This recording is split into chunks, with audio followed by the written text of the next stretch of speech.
Hello and welcome to your go-to Detroit Pistons podcast, the Pistons Pulse, co-hosted by me, Bryce Simon of Motor City Hoops, a former D1 Hooper, current teacher, husband, and father of 3 amazing kids. And I'm Omari Sankofa II, Pistons beat writer for the Detroit Free Press. And just so you guys know, Omari is legitimately holding his phone up this entire episode to bring this to you guys. So if you ever, listen, you can question me and my knowing of basketball and those type of things. Maybe you can question Omari. I don't think you can question how hard we work and how dedicated and committed we are to bringing you this podcast. And of course, that includes Wes Davenport as well, always behind the scenes producing everything.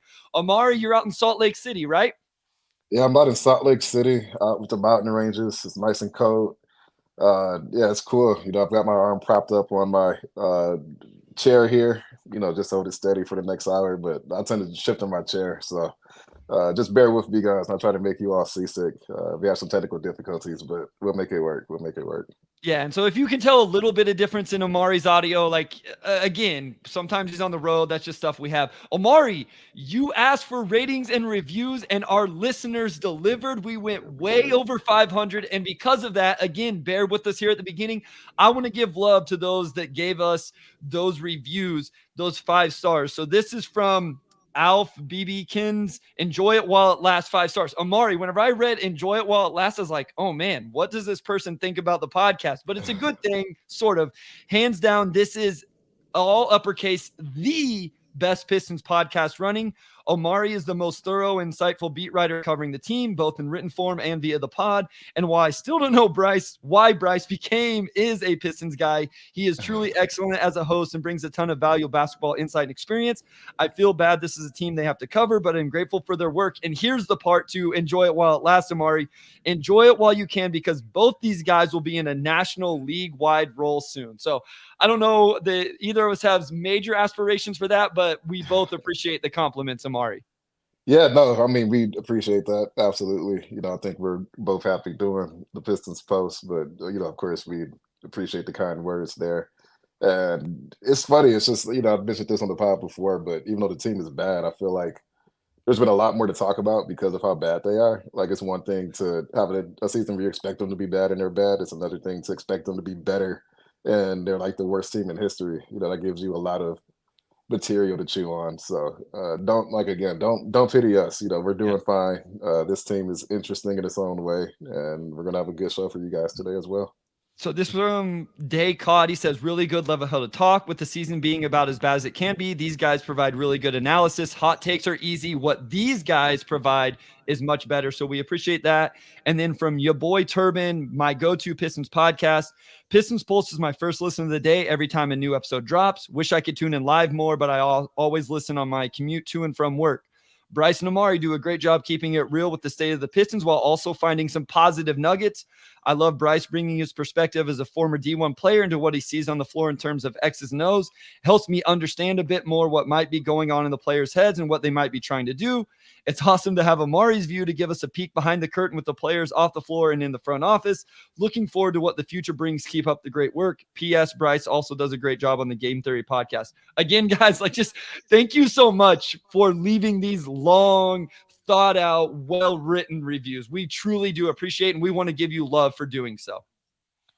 Yeah, our goal was to crack 500, right? And we did it before the new year. So, yeah, big thanks to you guys for allowing us to do that. It means a lot. To hit 500 under 2 years is amazing, and we're going to try to get that to, I guess our next goal is what, 1,000. So I was trying to think of that, did we say 600? Seems weird, 750, it just has to be 1,000, right? That has to be an even 1,000. Yeah, maybe that's the New Year's resolution. Couple real quick things, guys. If you are into some Pistons draft talk, I recorded as a guest over on the Drop Step podcast. Go check that out if you're ready for that. And then I will be in Denver with Omari this weekend. We're still trying to figure out when we're going to record. Maybe we do a shorter special episode, something like that. But we always like to record together in person when we get a chance. So just be in tune with that coming up over the weekend. Otherwise, Omari, let's get into this. Before we get into New Year's resolutions, we are going to do some just Cade Cunningham talk and just the season up to this point. The Pistons finally got a win. I think we all know and realize that. Where do you want to start? You want to start with that win? I don't really want to start with last night's game, Monday night's game against the Rockets. We will talk about that a little bit. We can talk about Cade. Where do you want to start? Yeah, let's just dive right into Cade because he was averaging, I think, 33, 34 points a game pretty efficiently going into the loss against the Houston Rockets last night. And he was, what, 3 for 16. And we talked to Monty after, and he just said, like that's just part of the game. He's our lead guy. You're going to have off nights. But I think those 6 games before that, but even going back to like his last 20 leading into that game, he was really cold to come out those first 3 weeks of the season. But you look at his numbers now, and he's averaging 23 a game. He's shooting 44.3% overall, 33.7 from three. Like he's getting to the line more, career high 4.7, and shooting 87%, also a career high. So his shooting splits are up across the board, even accounting for that poor start. And it's funny, we had those debates early in the season. Is he a number one guy, number two? We'll figure some stuff out later. We don't have to put a title on him yet. But the way he's played this last month, really, I think he's really looked in many ways like the player we expected coming out of college. And there's still some growth ahead. Of course, he's only 22, but I've been really impressed with what he's done on offense over the last few weeks. Yeah, I mean, I feel like let me get your thoughts on this, and then we can talk about the Mhm. team as a whole later on. I felt like he just looked gas last night Yeah. in that game against the Rockets. I I'm gonna give him one game, him and the team in general. You're on this 28 game losing streak, Omari. You finally break it.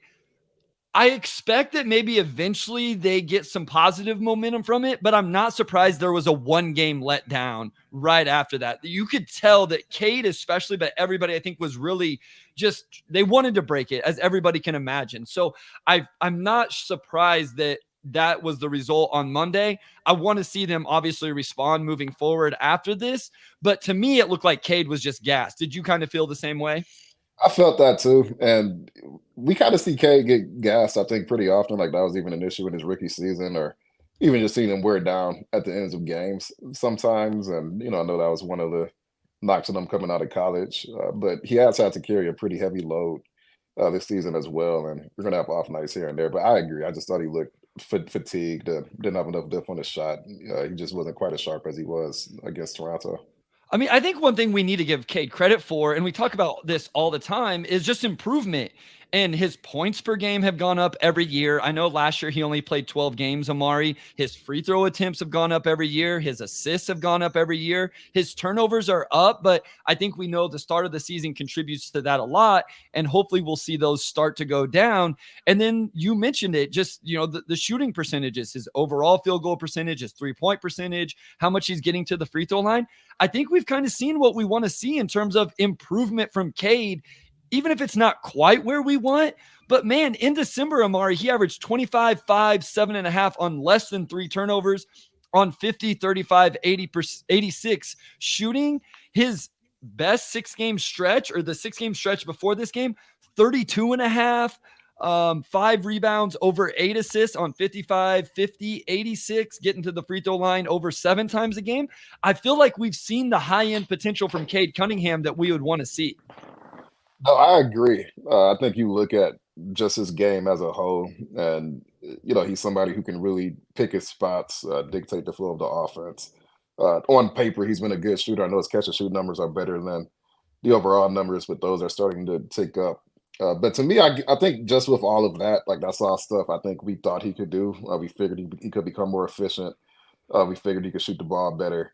But him getting to the line more, I think for me, is one of the most encouraging things I've seen in all of this, where uh, you take out maybe the first 5 or 6 games and he's getting to the line about 5 times a game, which is just a huge improvement from his rookie year when it was like 2.5 times per game. Some people have said he's starting to get that superstar whistle a little bit more, and maybe that's some of it. But at the same time, I think he's just doing a much better job of navigating the paint and picking his spots. He hasn't been getting trapped down there quite as much as he was in that first month. He's been a lot more decisive in his drives, knowing what he wants to do. His finishing has been better. Like a lot of times, that's what separates the really good players from the great players in the NBA, at least on offense, is just how often you get to the line and The players who average 30 plus points tend to be guys who are taking a minimum of 8 free throws a night. I don't know if K's going to get to that point, but it just shows that the game's starting to slow down for him. You start to figure out, okay, like people talk about his burst and this and that, but there's a lot of non-bursty players who can still get to the rim, and you're starting to, I think, solve opposing defenses. And it helps too when you have a guy like Bogey next to you. I think that's also a big part of it. You look at when Bogey came back, and that's right when K's numbers began to really go up. Everybody in the chat, we are doing the New Year's resolution stuff. I'm going to save a lot of your comments and questions for when we're talking about those players specifically. So we're not ignoring you. There's questions in here about Ivey's offensive rebounding, how they're utilizing Ausar, Cade's defense. Like, I just don't want to bury the lead and talk about this stuff before we get to those things. So we're going to keep it kind of all positive essentially here with Cade. And then maybe, spoiler alert, we may talk about Cade's defense whenever we get to the New Year's resolution stuff. Speaking on the free throw attempts, Omari, Basketball Reference has like a game score, which it's not an end all be all, but if you look at his 10 best games of the season, he averages 7.3 free throw attempts in those 10 games. In his 10 worst games of the season, it's less than 2. I just thought that was a stat that really stood out to me when I was looking through his best games versus worst. I thought it may have been 3-point attempts or rebounds or assists or even his turnovers, Omari, were up and down between his 10 game and 10 worst. Like, some of them he had 7 turnovers in his best game. Some of them he had 7 turnovers in his worst games. But those free throw attempts immediately stood out. And I think he got 1 free throw attempt last night against the Rockets. And that was a technical free throw or a 3-second, defensive, whatever. And so I think that's something that fans can watch for, just in terms of maybe how much energy he has, how kind of into the flow he gets into the game. Is just, if he's getting a lot of free throw attempts, it seems like those are the nights he has really good games. No doubt. I'm looking at it now. In his last 10 games, even with him only taking 1 last night, he's averaging 6.3 free throw attempts. And then that, you've got a game where he went 8 for 9, 10 for 12, 8 for 10. He went 10 for 10 against Toronto. And in all of those games, he's scoring a minimum of 25 points with a couple 40-point games sprinkled in. I mean, that's not coincidental that he's having his best offensive nights, right, when he's figuring out how to get to the rim. So I'm curious to see just how much that increases by the end of the year. You would think on his current trajectory, he probably could end up averaging about 6 per game by the end of the year if he keeps the current trajectory he's on now, which I think would be a huge plus for the Pistons and for himself as really a year 2 player. So this is Damian Coop on Twitter. And remember, guys, if you are watching, listening, whatever on Twitter, you can drop comments there and they'll come through into StreamYard, into the stream now. He says, "Oh, shoot, I caught y'all live. It's Damian from State Farm Arena." You're smiling, yeah, Omari, so I assume you know what this means, because I don't. Yeah, I shouted Damian out after the Atlanta game a week or 2 ago because I bet him. Like, I was just on the floor before the game, and he saw me and walked over and started talking. And then we shouted him out the next day or the day after that. So I'm glad you finally got to catch a live show, because I know he actually mentioned that him and trying to catch one in time just hadn't lined up. So I'm glad we got that. You're starting your 2024 off right, Damian. This is good news. Good to see you, man. One thing I want to talk about Cade as well. I wish they'd run some more mid-post isolations for him. Even if it doesn't always end up in a bucket, I feel like every time they run that, it yields something good. Either Cade gets a shot, somebody else gets a wide open look. Maybe even if he misses, it creates an offensive rebounding opportunity. I just think that that's something I would like to see with Cade's game, is just go to that a little bit more. We see it about once or twice a game. I think that's something he can really thrive with, because he can score out of it. He can also pass out of it. Obviously, he can score from the mid-range in general if, he just wants to face up and shoot over. So I think that is one thing that I would like to see them utilize more and more with Cade, is that mid-post game, because I think it's yielding good results. I think so too. And we haven't seen Cade just run just straight up post ups a whole lot, but especially with how well he shot the mid range this season. He's one of the best mid range shooters in the NBA.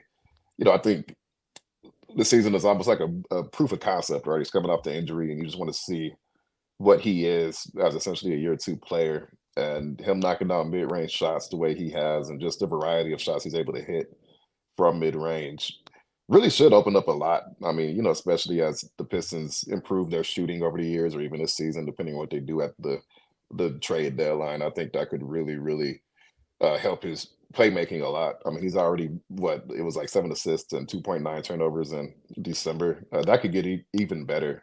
They haven't really had the same counting issues they've had compared to earlier in the season, and some of that's just guys coming back like Bogey, but also I think Monty.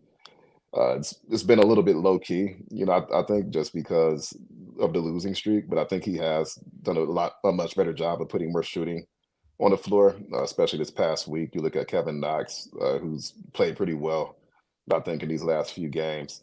And all that's helping Cade. All this is helping Cade, become who he is. And I'm curious to see as we get deeper into the season, but also Cade. I agree with you for sure, Bryce. Like, I think that mid-range post-up could open up a lot, especially if you can get the proper spacing around them.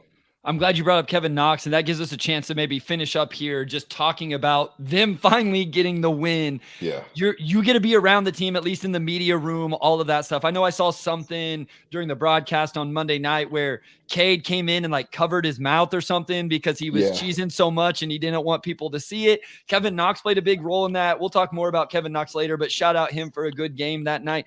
What was just kind of the vibe? Again, you're not necessarily in the locker room or, whatever all the time. But could you what could you tell from the team after they finally end this historic losing streak that everybody around the country, the NBA, is really paying attention to, covering, talking about a night in, night out basis? Yeah, I think immediately after the losses, when you go into the locker room after the press conferences, is when you could really see just how much the losing streak was weighing on guys. I mean, you could just feel the difference in the locker room when you're coming off of a disappointing game versus a happy game. Like when you win, everybody's social, chatting, joking around, like moving. There's a lot of good energy in the room. And after a loss, it's just quiet, deflating. Guys probably aren't playing music or, talking as much trash as they do, a little bit more to themselves. And I think as the losing streak went on, it just, you know, honestly, there were some nights we go to the locker room and it's just like, man, it's just, it's starting to feel kind of sad, like you could just tell it's starting to really grate on guys. So then you win on Saturday, and yeah, Cade walks out and he's like trying to cover his mouth because he's smiling so much. And he's like, why am I cheesing so much? And if you look at how he carried himself, I think after the Utah game, when he talked about his turnovers and the team just needing to be better, and just like you could just see it in his face, like it was just really weighing on him.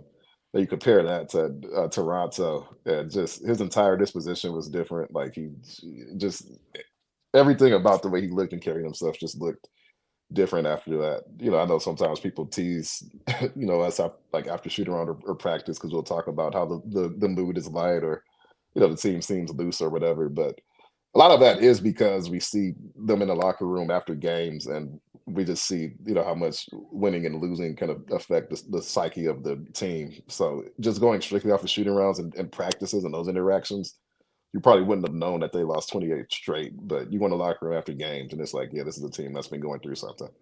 Yeah, I mean, that's why I'm really interested to see what this team looks like moving forward now, Omari. As people have said in the chat, the game on Monday was also New Year's Day. So who knows? New Year's Eve, they are adults, younger adults, a lot of them. So who knows? Like, I'm not going to, guess as to any of that type of stuff. But I'm really interested to see what this team does because, a lot of the last month, almost all of December was just like, can we stop the streak? Can we stop the streak? And there was really no other there was nothing else you could focus on, Omari. Like you just had to get.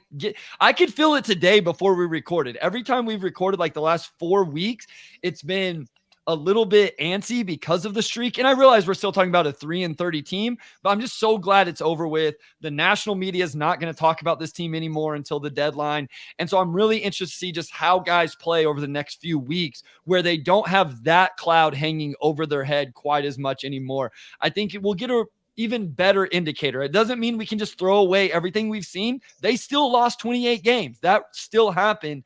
And that's still part of their evaluation of who this team is, of the front office that put it together, of the individual players. But it'll be really interesting to see how guys play moving forward now that that's not something weighing on them day in and day out.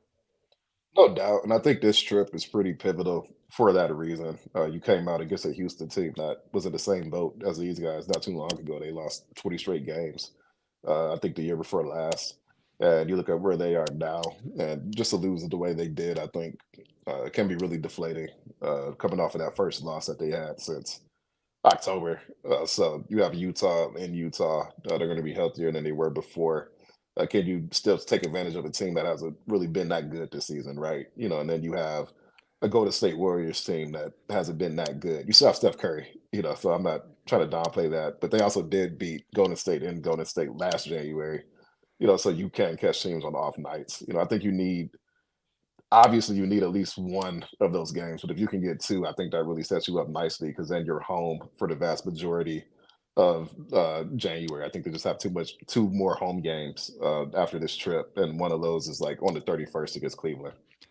Yeah, I hope I'm bringing some good luck. We, came up to the game in Denver last year and they knocked off. We didn't think Jokic was going to play. He ended up playing, and Kevin Knox was actually huge in that game. So we're going to go to a short break here. If you guys are in the chat right now on Twitter, YouTube, whatever, play along with us here as we go through our New Year's resolutions. We're going to start with Cade Cunningham after the break, Omari, and then we'll just go through as many players, the front office, Coach Monty Williams as we can. So we'd love to hear what you guys think on these guys as well. All right, we are back with segment 2, and we're just going to dive right into our New Year's resolutions. So, should we just keep the Cade combo going, Bryce? I'll let Yeah, you let's just keep lead it off. going. Yeah, let's go. Let's just continue with the Cade combo. We'll just go right into that. I first want to say continued health for him, Omari. I think that is vital. I think it's important for people. This is a guy that's played 33 games this year, every single game, and he's played 35 minutes a night. That's impressive coming off the injury he had and all of those type of things. And so I think it's really impressive that he hasn't had to sit out the second or the first of a back-to-back or be limited on minutes, anything like that. So that's first and foremost for me. I have another one that I want to touch on, but what would your New Year's resolution be for Cade? So mine is turnovers, and I know he's already trending in the right way as far as that, but it wasn't too long ago that we were debating if he can be like your primary ball handler, just because of how brutal some of the turnovers were, and that hasn't really been a topic in the last month, which I think speaks to just how much better he's been as a playmaker. So he just needs to keep that going, continue to be smarter with the ball, and not have some of the turnovers he has late that can just kill your momentum. But I also agree with just staying healthy. It seems like he's the only guy on this team who hasn't missed, time yet. And I'm actually going to check that. But in a season where all their key players have missed some time, for Cade to play all 33 games so far is big. It's really big. Yeah, he and Ausar Thompson Ausar, yep. are the only two who have appeared in every game this season. So they're the only two that have even played 30, Omari. Nobody else has even played 30, and they've both played 33. Yeah, Ivey's at 29. Stu and Killian are both at 28. And then as much time as Burks missed, he's still like he's seventh with 26 games. I just shows how much time the other guys have missed. So like you want to see Cade get to 82. If he gets 82, I think that even if he gets to 72, I think that really puts a lot of the durability concerns behind him.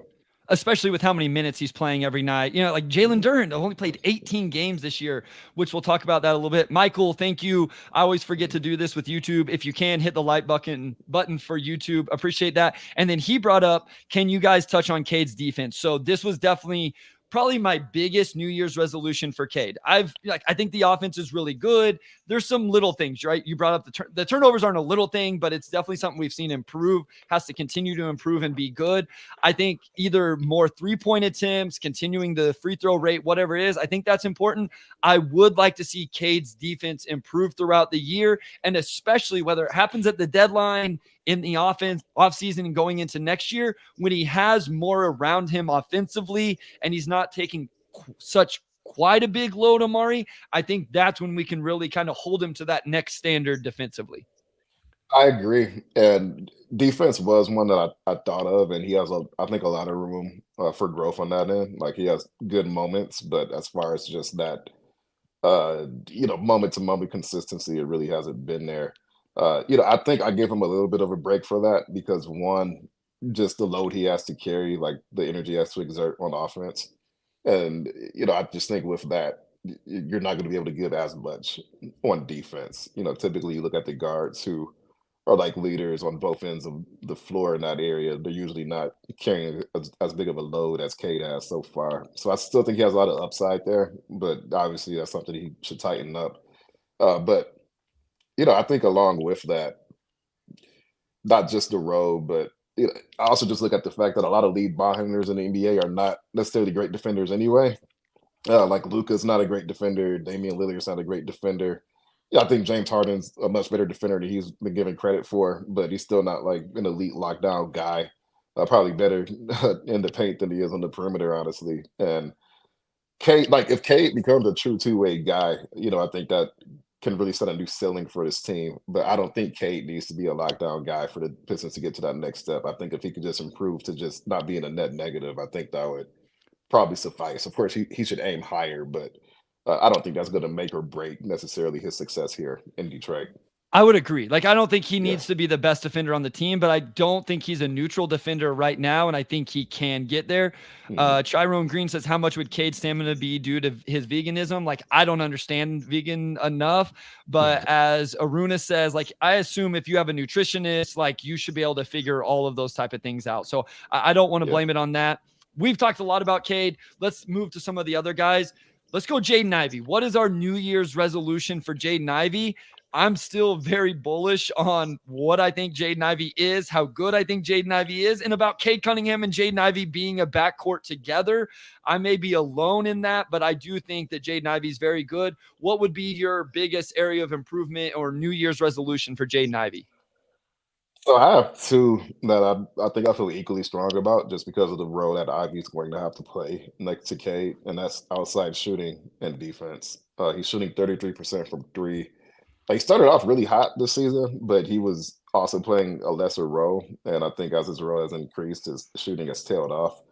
He can still knock him down. I think he was 3 for 4 last night. But beyond that, that shot just hasn't really been here there for him this season. And he also hasn't necessarily been like the highest volume 3-point shooter either, which is not a huge deal. Like his best ability is going downhill. And, like I think that's fine. But I'm looking at it now, and he's ninth, well, eighth if you remove the two-way guys, and like 3-point attempts per 100. And I just think that could probably tick up a little bit, just given how his minute load has increased. So that, and then the defense, which I'm sure that's probably one for you as well. But he needs to improve there as well. Yeah, I agree. And I do think he has improved a little bit. He's found some ways to be impactful. I had the 3-point shooting also. Very weirdly, he's 46% on guarded catch and shoot threes, Omari, but he's only 29% on unguarded. And that's via synergy, which I think that just essentially how close the defender is. So he's actually making the guarded ones at a really good rate and not making the unguarded ones. I still believe in him, at least as a catch and shoot 3-point guy, not necessarily one guy off the dribble. And then, as Doug says, what is your take on how impactful Ivey is becoming on the offensive board? So I have some numbers on that. Over the last 6 games, he's almost averaging 3 offensive rebounds a game and almost 2 stocks. That's blocks and steals together. And he has 13 offensive rebounds in just the last 3 games. So I think those are ways he can win on the margins around the edges, Omari, where yes, he gets downhill. Maybe the shot comes around. He's created well for his teammates. The defense has to continue to improve. But if he starts creating extra possessions with offensive rebounding and steals and blocks, man, that makes him an even more impactful player. You can tell he's just really prioritized that in the last couple of games. I think he had 4 offensive rebounds against Toronto and against Houston. And you can just see how much of an effort and emphasis he's putting on tracking down those loose balls. And even after the game last night, he just talked about that being something that he could continue to build on. Like he has the skill set to do it. And if he can get the team extra possessions, then that's what he wants to do. So, again, it's just adding those margin moves that can really swing the outcomes of games over the course of a season.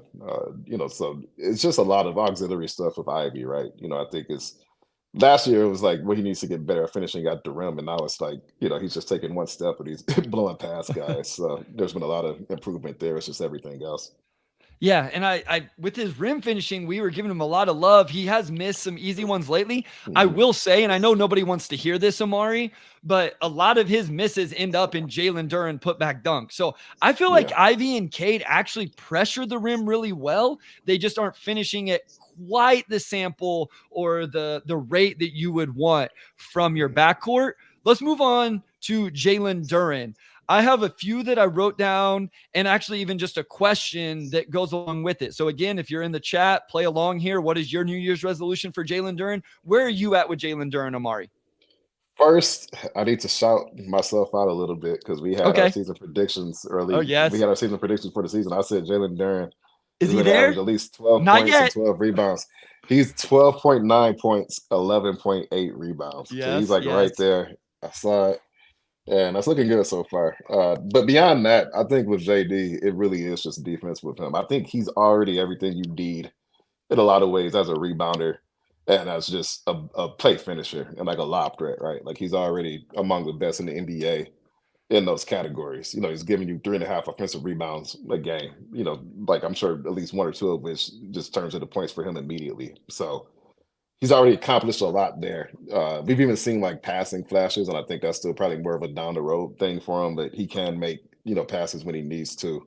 For him, it's just defense. It's just continuing to apply his athleticism and length and strength down there, and just be the lockdown guy that the Pistons really need. They don't have a true lockdown post defender on this team, which of course is pretty necessary to have any semblance of a good defense in today's NBA. Like if you don't have that, the alternative is like four wings who can all guard, and a lot of teams don't have that in their starting lineup.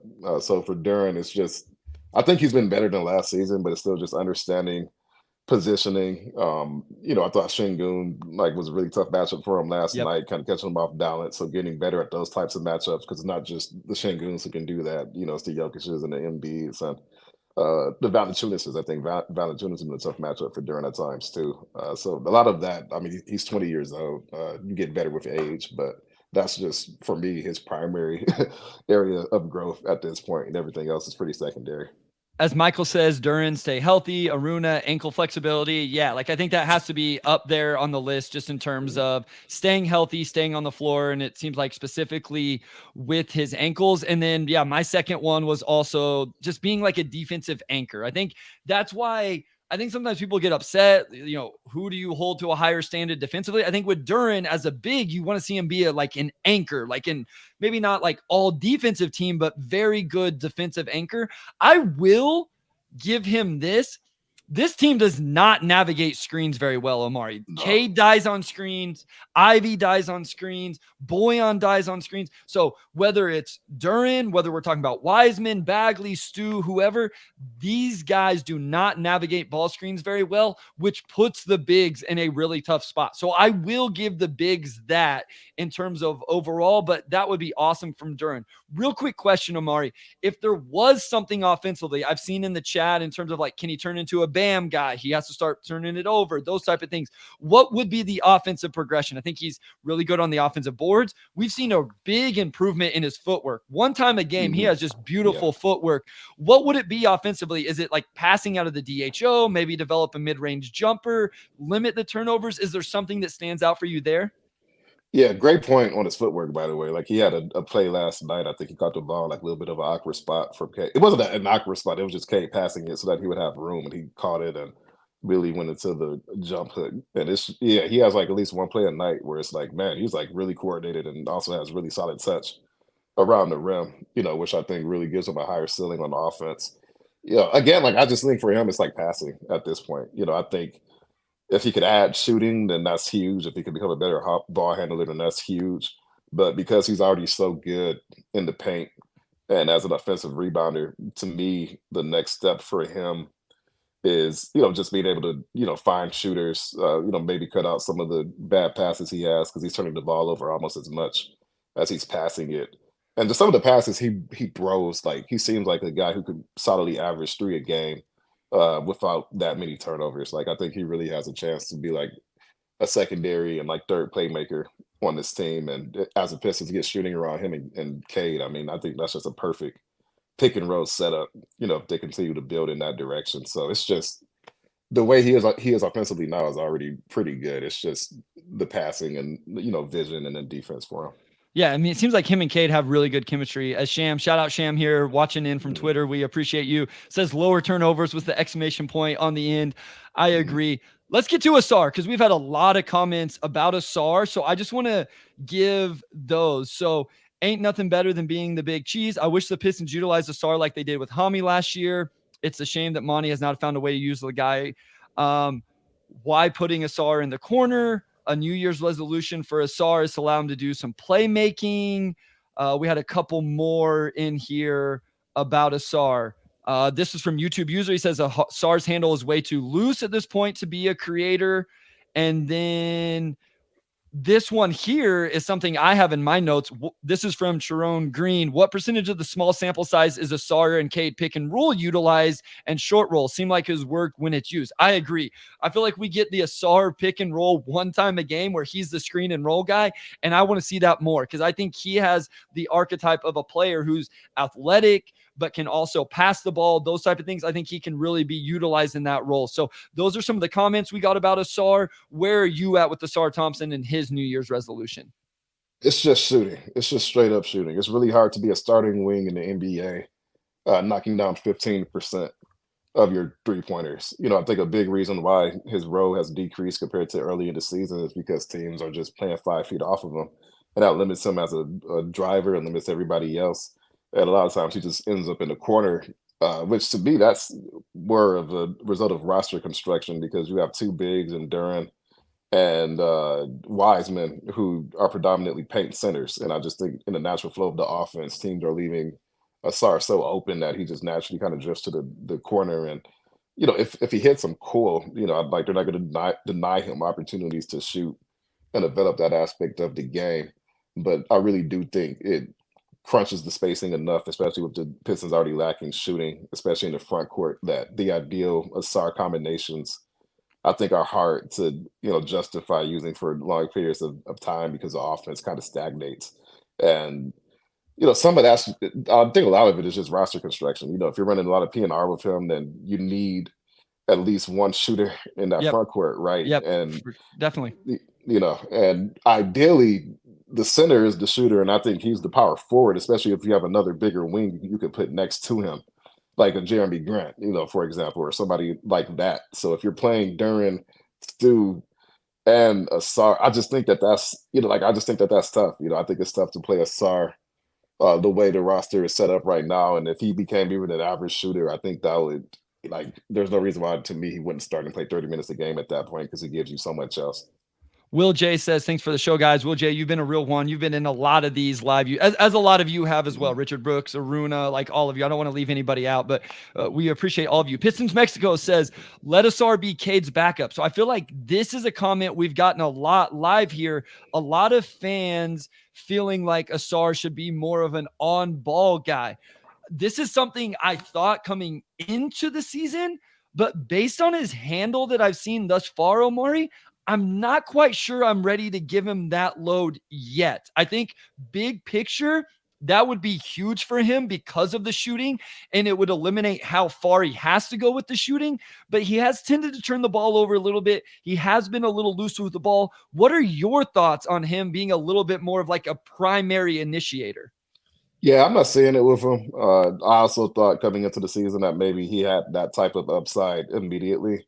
But I think the handle is a little bit too loose. I think his handle is good when he's already on the move. If he's catching the ball in transition and he has a full head of steam, or just like straight line drive situations, he's fine. I think as soon as you have to introduce any amount of wiggle or like space creating, that's when it really tends to fall apart. And he has that one turnaround midi that he hits at a pretty good clip. Yeah, but beyond that, he just and we haven't seen that as much as late. I feel like, but.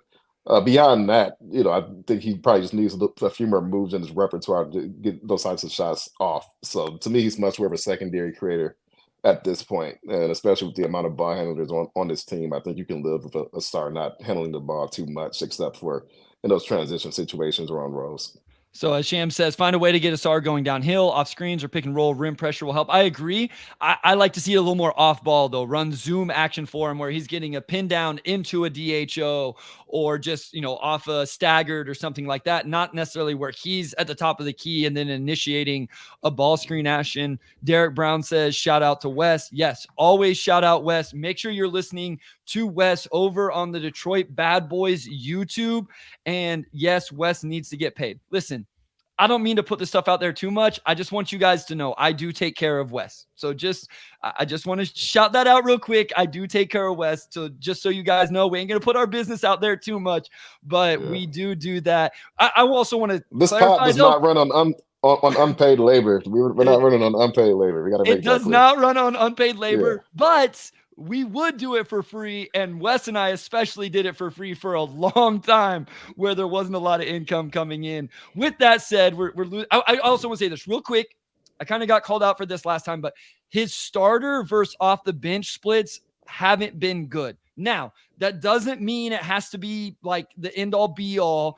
I just find it interesting that I don't know that we've seen the same type of energy from him coming off the bench, but that may coincide also with just how many games we are into the season and him trying to get acclimated to that. So just wanted to throw that out there real quick. I have all the numbers, but I don't want to go through them so we can get to other guys as well.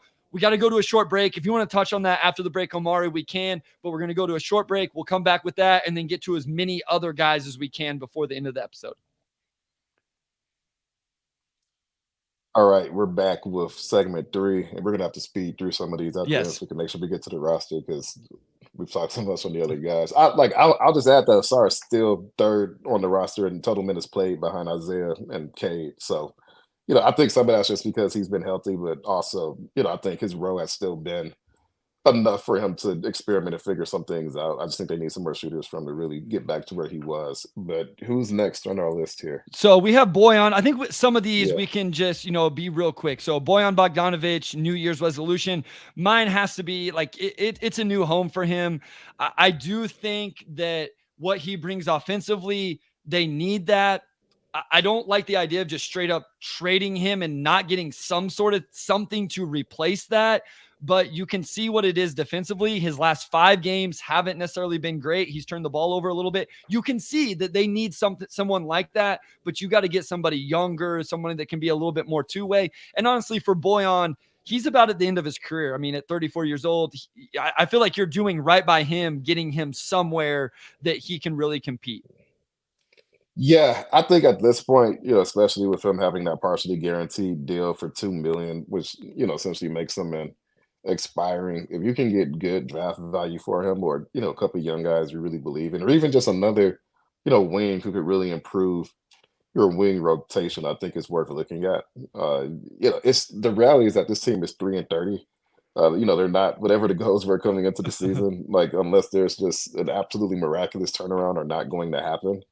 So at this point, and they've been reluctant to do this, but I do think you need to begin to make moves that kind of set you up for the future, right? Are you going to push forward and try to make a bigger move that just ups your talent, or are you going to go more into asset mode so you have that flexibility going into the offseason where you also have cap space? I think you probably need to adopt that mindset now in a season where they're really just competing to not be worse than last year's team at this point, record-wise. All right, Isaiah Stewart, where are you at with the New Year's resolution for him? I would say I would like to see him fall into that third big role that we've talked about where I think he can be best used and be most productive, and that's the ultimate role for him. Also, more minutes at the 5 than the 4. We've talked about this at nauseum. We don't need to dive deep into it. We've discussed it a lot, but that's what I would love to see for Isaiah Stewart is the third big. This would obviously require, roster moves. Like it's not on the roster for that to happen necessarily right now. I guess it could be if you went a little smaller, they could do it, but that's what I want to see big picture for 2024 for Isaiah Stewart. Yeah, for me, it's improving his handle. I think he has proven that he can shoot the ball this season, which is great. And happy New Year's, Caleb. We really appreciate that. Glad you can catch us live. I think he's been fine, as a shooter, the post defense. Like at this point, we know his strengths and weaknesses on offense. We still see him kind of catch the ball on the perimeter sometimes, and he's thinking what he should do, and he kind of shuffles his feet. He had a few of those turnovers last year. He still that's had them this year. He's also still had some the occasional drive where you're like, he's pretty coordinated. This could be a bigger part of his game. But to me, just in his continued evolution as an offensive player, regardless of if he's a 4 or a 5, and honestly, that'll probably make him even more effective at the 5, being able to take bigger centers off the dribble. But just tightening that handle up, I think would really go a long way. Bryce, I think you're muted. Rookie mistake. 103 episodes in, and I have a rookie mistake. Michael said, I try to mute whenever I take a drink, so you guys don't have to listen to that. So Michael says, unless they're hiding a wing somewhere, they need a wing back for Boyan. I think that's what makes that an interesting situation, because Isaiah Livers hasn't played great. There's nobody else on the roster to fill that. Ausar's floor spacing, as Omari just talked about. So I do think that makes it interesting. And then shout out Piston Talk. Hey, fellas, hope you had some great holidays. Hope you did as well. So I'm with you there on Stu. I think him falling into kind of the role that fits him best. And I think the fan base would value him. And I know he's taken a lot of heat for some of how his play, I guess, or whatever, but I do think that would be best for him. Let's talk about Marcus Sasser, the other rookie who's had some really nice moments at times. Omari has shot the ball well at times. We've seen him really be in the rotation. We've seen him not be in the rotation. What would be your New Year's resolution for Marcus Sasser? Yeah, I just like the idea of him playing a lot more. And I think along with that, playing him in lineups that, I think probably play to his strengths and, protect him from his weaknesses at this point. And by that, really, I just think he tends to dribble the ball a lot, when he's being asked to create. And, that's something that probably will improve as the game slows down for him. But when he was drafted, it seemed like they sort of envisioned him, or at least on paper, it seemed like he would fit naturally as like a 3-and-D guy next to Cade. And, like Sasser is smaller, but he has a big wingspan. And, with Cade being a bigger guard, that gives him some versatility. And of course, Sasser can really shoot it too. And when he gets into a rhythm, like he can just really knock threes down and get hot. And that's one thing this team has really, really lacked, is guys who can get hot besides Cade. So I think with all of that said, like just seeing him more, I think just seeing who he is as a player, if you can figure out the right role for him, would go a long way for this team. Yeah, that's where I'm at as well with Sasser. I'm to the point, I just want to see him play. He doesn't have to be the first guard off the bench, Omari. He could be, the second guard off the bench. Maybe you just find 3 minutes here and there and all of that. I'm okay with that, but he needs to play every night during some meaningful minutes, especially when this team is struggling offensively. Honestly, his defensive impact hasn't been as good as what I thought. And that's going to happen. He's a smaller guard, but he can really score. As you said, he can really light up. Get him in there and see if he can hit his first 2 or 3 shots. If he doesn't, then maybe he doesn't get the next rotation. If he does, then you play him 15 to 18 minutes that night. But I really would like to see him utilizing that role, just getting consistent minutes. And then I also would like to see him just being played off the ball. As you mentioned, sometimes he dribbles a little bit too much, and I think you've got to play him with the right guys in the right role to use that. So I would love to see that for Marcus Sasser. And we see Michael says Sasser just needs Burks to be traded. Like, that's fair. Pistons Talk, I hope Sasser doesn't turn into another Kyrie Thomas type of draft pick, invested trap capital and never played unless it was garbage time. Yeah, I mean, the idea with Sasser was he was an older player, and so you would hope that he would have been come in and ready to play right away. Doug McMenamin, it took Lindsey Hunter a minute to develop defensively. All fair points. Again, he's still a rookie, and usually rookies struggle with defense in some ways. I just would like to see him come in, like, turn him loose, let him full court press and be, just cause some havoc on the defensive end. But overall, I think for Sasser, it's get him some more playing time. Let's see what we have from this youngster. No doubt. Let's move on to Killian Hayes. What do you want to see from Killian Hayes as he goes from year 4 to year 5, which sounds crazy? Yeah, it is crazy that he's played as many games as he has now. Because, for so long, it was this guy's only played 50 games. This guy's only played 80 games. He dealt, I think we forget about this now, but, Killian dealt with some injury things early in his career as well. Mm-hmm. It's a little bit like Stu in terms of, I want to see Killian in the role that I think he can actually help an NBA team. And that is as like a 5th guard. I think if Killian was your 5th guard where he plays when your other guards are injured or get in foul trouble, he has a very specific role. I think that's where he can actually be useful, not when he's starting, not when he's the first guard off the bench. We've seen him struggle recently. And again, he hasn't played well off the bench, which is some of the struggle with this. So, I mean, I don't, and maybe it is a new team, as YouTube user says, Omari. Maybe for Killian's sake, the best thing is to go to a new team, a new organization, and get a fresh start. Yeah, it could be that, at this stage, especially on a team that, we've talked about it a lot, but you had Cade, you had Ivey, you had Sasser. That's just a lot invested, into like the lead ball handler position. And, I think it's just tough to juggle all of these guys, especially if Marcus Sasser becomes who he was at college, which is just really perfect for this team.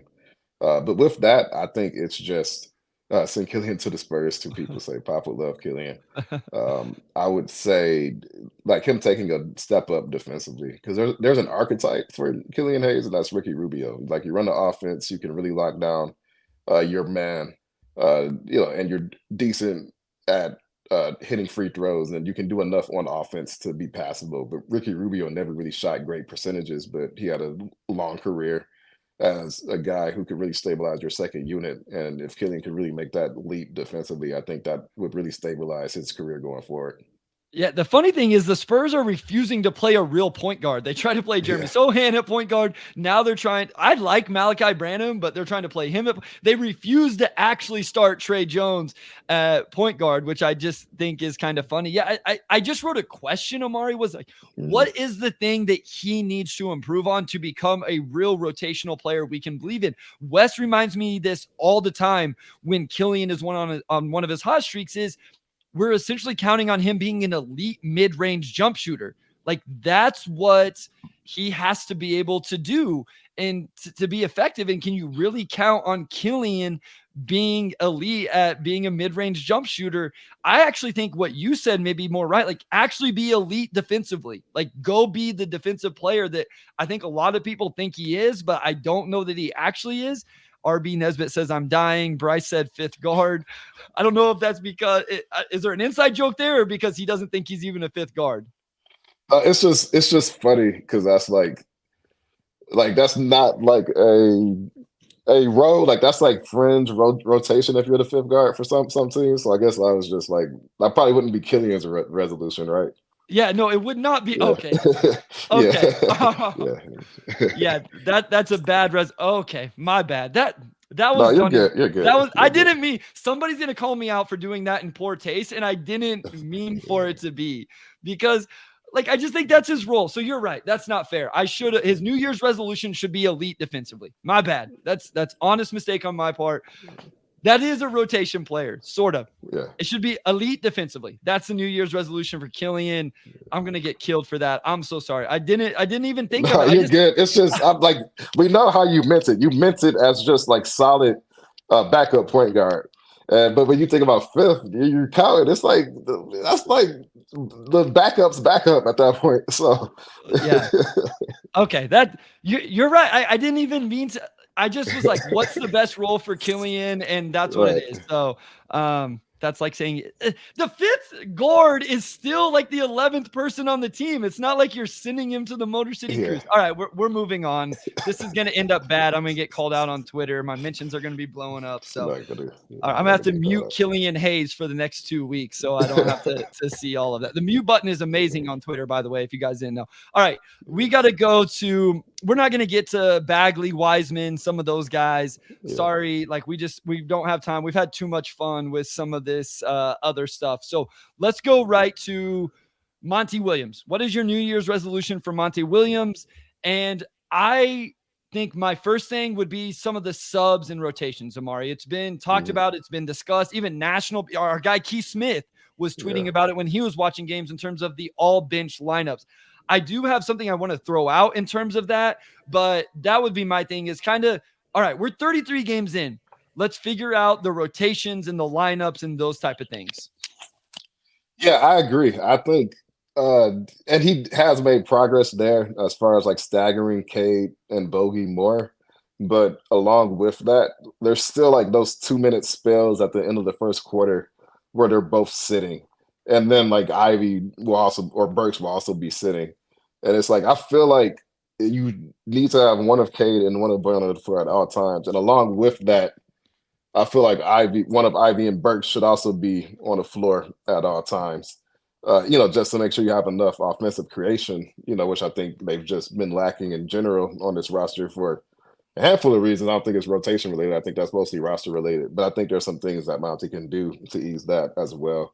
So, I think that's just it for me. I think it's just the rotations and substitutions and, maybe just avoiding some of the lows this team has whenever they go all bench. Like, we had a lot of national people watching the Pistons over the last 2 weeks. And, just to see them kind of echo a lot of the same concerns as the fan base, I'm sure it was very validating. And I guess beat writers as well was very validating for Pistons Twitter. So there's definitely some room for improvement there. Richard Brooks says Burks get red hot, so he's valued at the deadline. That's actually kind of what I had in my notes, Richard. So, and then Byron says bring Casey back. Listen, if me saying Killian Hayes is a fifth guard is done in bad taste, then you saying that bring Casey back for Monty's New Year's resolution too, Byron. So we can't do that. But yeah, Monty Williams. The other thing is, where's the 0.5 offense? We've talked about this a little bit as well. And then I know we've talked about ain't nothing better than being the big cheese. Says, do the Pistons have the defensive coordinator back yet? Any update? Well, actually, the Pistons just hired a different assistant coach. So I'm assuming, Omari, that means we won't see Dan Burke on the staff, at least for this season.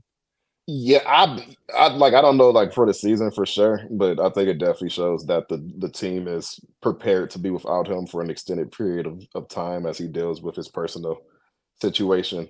So that's, to me, I think it signals that if he misses the whole season, I don't know if they know the answer to that yet, but I would expect they probably wouldn't have hired a new assistant if they thought that they would get Dan Burke time in time for him to kind of gel back with the team and the roster. Doug McMiniman says, Monty resolution, bigger slices of humble pie. Sorry for the food reference. So, Doug is a real one and listens to the pod if he's apologizing for bringing up food. Dr. Detroit says, we've got this a few times, Omari, so I just want to ask you, I don't think you have anything, but he says, I don't know if you're taking questions now, but any information on Monte Morris? We've had a few other people ask, so I just, there's another one here. Is there information on Monte Morris? Anything you can give anybody on that, Omari? Yeah, his reevaluation window is basically from next week through the end of January. So, I mean, that's obviously like a 2-3 week window. They said like 6 to 8 weeks since the original date, and that's the window it falls in. So that's all I got. I wish I had more, but I think by the end of the month, we will have answers. All right. Before we go to the pod in general, Troy Weaver, the front office, what's the New Year's resolution? I know we're going to get a lot of fire Troy Weaver. Like, we've had those conversations. We've done all that, Omari. We don't need to do that. What does this front office need to do? What is the New Year's resolution for the front office, the organization overall, however you want to look at it? Nobody specifically, what needs to happen? Yeah, I mean, you've got to balance the roster out, and that encompasses everything. As far as maybe getting like moving a big for a wing or just doing something to like at least get more shooting in that front court and wing rotation. There's just too much road. I think duplication between Duren, Wiseman, and Bagley, and like we see that Monty's been pretty staunch. I'm only playing two of those guys because that's all you can do. You really can't play two of them together at the same time. So you just see that the roster is deficient in that, and I think you could certainly find some sort of way, whether packaging with somebody else or getting involved in a 3-team or something like that to upgrade your wing rotation. And that's, like, I don't know realistically if you can even necessarily make like the big move in the middle of the season that this team probably needs. I think that's probably more likely to be an off-season type thing. So I guess the question is, to what extent can you make an in-season trade that improves the team while still maintaining flexibility for the offseason to make a bigger move should you be ready to? And that's, I think, going to be a really tricky balance for them to find, especially since they're pretty capped as far as the picks that they can give out, other than seconds. So, I think they have a really unbelievably tough job. It's going to be the hardest job, I think, that Troy Weaver's had yet, as far as sort of getting things back on track, because he's been a very forward-minding trader, I think, in the sense of just getting guys into the system. And now he has to shift to we need to win games and adopt a different philosophy. And we have to see what that looks like. We've been talking about this for a while, that essentially this time was coming, Omari. Eventually the big decisions are going to start coming, and they've hit. Now is the time. I'm not going to call for like some big move at the deadline to win more games this year, but there can be things done at the deadline to set up for the offseason and all of that. Like this team needs at least probably 2 starters. They need a complete overhaul at the wing forward. I think specifically the 4, but even guys that can play like the 4-3 or 3-4, like however you want to look at that, a bigger wing or a forward, they got to completely overhaul that room. My big thing is we got to start seeing guys in roles that they should be in. I know we had a laugh about like Killian Hayes as the 5th guard and whatever, but essentially, if that's where he was, I would love Killian Hayes. If that was his role, if Isaiah Stewart was the 3rd big, if Ausar wasn't being counted on at one time to shoot the 2nd most shots on the team, I know some of this was due to injuries, but I want to see that team. And I don't think we can ask for it by the time the deadline's over, but by the start of next season, you have a 2nd or 3rd option to go with Cade and Ivey. You have Stu as the 3rd big. You have this 2-way wing forward. You have a backup point guard that you can really believe in. Those type of things. That's what I want to see. And like you said, Omari, that is not easy. That it's not going to be easy to do. That's a lot of things to add and improve on, but that's the situation you're in. And at the end of the day, the time is ticking with Cade Cunningham a little bit. He will be going into his 4th season next year. And so you got to start growing this thing, especially with how bad this year has been. Yeah, last year was the last year of his rookie deal. And then, they signed a max extension this offseason. I mean, if he keeps playing the way he's been playing, I think that's a no-brainer. So, yeah, you're at the point where you're going to have to start making some really big financial commitments because the year after that, you have Duren and Ivey. Like, these things are coming up quick. So it's just – I think that's going to be a tough juggling act to not just be flexible this season, but also knowing who you have to extend in the future. You're going to have to really start to prioritize certain guys and maybe be proactive about trading the guys that are not part of that core.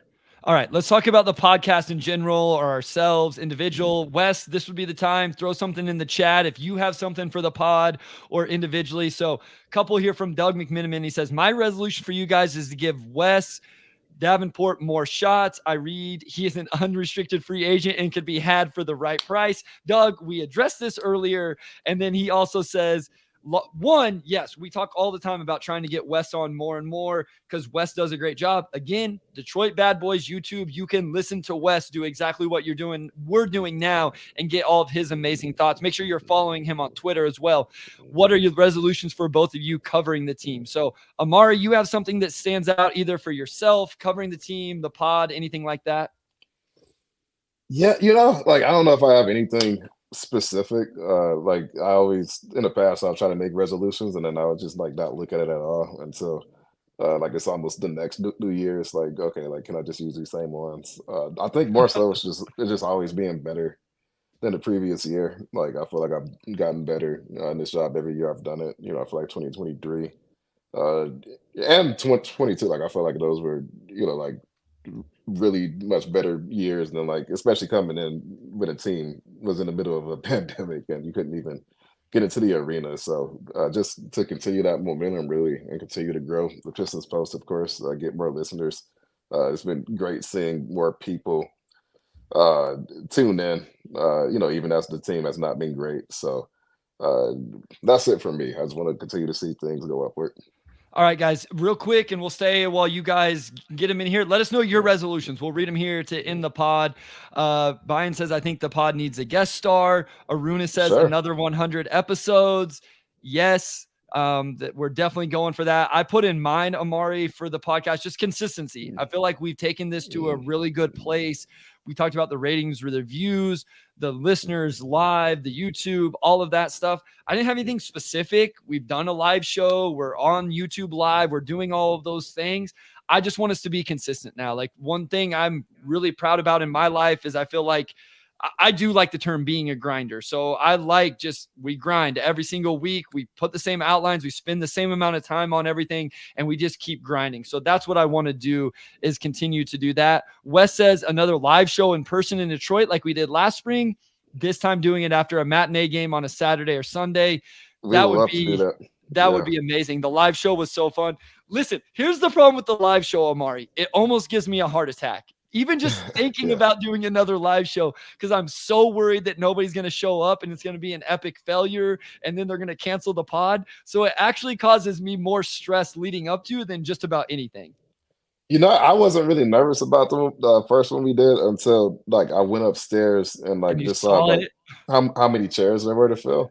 But like we got a good crowd. Like every table had people, and like the crowd was enthusiastic. And I thought what we do, behind our computers translated pretty well live. I felt like it went pretty well. So second time around, I feel like I'd be feeling myself a lot more. Like I'll walk in and like we probably have more people than last time, and like I'm all for it. Yeah, I definitely want to do one. Omari Sankofa, the OG, the original, says for Weaver, absolutely nail a trade Yeah. before the deadline, nail the 2024 draft. We'll definitely have plenty of that talk coming up. Richard Brooks says keep up the great work. Omari and Bryce stay positive while critical. Mine says bring Troy on the pod. I don't know that we're going to get that. Doug McMinigan, you guys are more like friends. Thank you for what you do. You're definitely grinders. Happy New Year. Like, honestly, that means a lot. One thing I value so much, Omari, I've said this, you and I's real friendship. Wes, you and I's real friendship. Omari, the little man's coming to the game on Sunday up in Denver. Okay. So you'll get to see him, and that's going to be his first NBA game, which will be really cool. He doesn't know yet, but he doesn't listen to the pod, so that's okay. But yeah, Why not? Why doesn't he, Bryce? because he will talk about it all week, and it's just by the time it actually comes, I'll be so annoyed with him asking questions. So I'm just not telling him until Friday night, and then we're driving up on Saturday. He's gonna go with his cousin and my sister and stuff. Okay. While because I did get credentialed for the game. Shout out Free Press, Kirk, you're the man. But what I really value, Omari, is all the real friendships and relationships that have come from this. Like truly from content creation, Motor City Hoops, Twitter, the pod, Pistons Pulse, everything. I value the friendships and none more than you and Wes's. Oh, absolutely. Like we've kicked it in Vegas every year, since that fateful meeting in 2021, which is where the pod we didn't even talk about it at that point, but that's Nope. but that's where the pod was initially born. It was born because Bryce brought me on to Motor City Hoops, like his initial Pistons pod, and like I knew a lot of pods, and I was just like, man, like this dude is like like that was like the smoothest podcast experience like I had ever had when he reached out. I was like, yes, I absolutely want to do a pod with you, and we've become really great friends, and I'm glad that that seems to come through on the pod as well because we want it to be more of a conversation and not just us yelling at each other or debating or whatever else. Yeah, I'm always surprised because I don't think about it. It's like whenever people talk about our chemistry and how that's grown and all of that. So, all right, enough of that stuff. We'll let you guys go. Look out. We may do something together in Denver over the weekend. Definitely have something next week. Normal schedule, all of that stuff.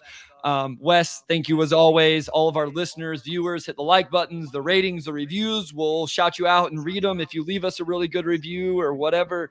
Thank you guys so much. Hope everybody had a good, safe new year. Enjoy 2024. Omari, take it away, my guy. Yes, happy New Year to everyone. Thank you for following us into 2024, and we hope this is another great year for us. So, big thanks to our audio producer, Robin Chan, our editor in chief, Nicole Avery Nichols, our executive producer, Anjanette Delgado, and our sports editor, Kirkland Crawford. And then, big shout out to Wes as always. And we'll talk to you all ideally live in Denver next week.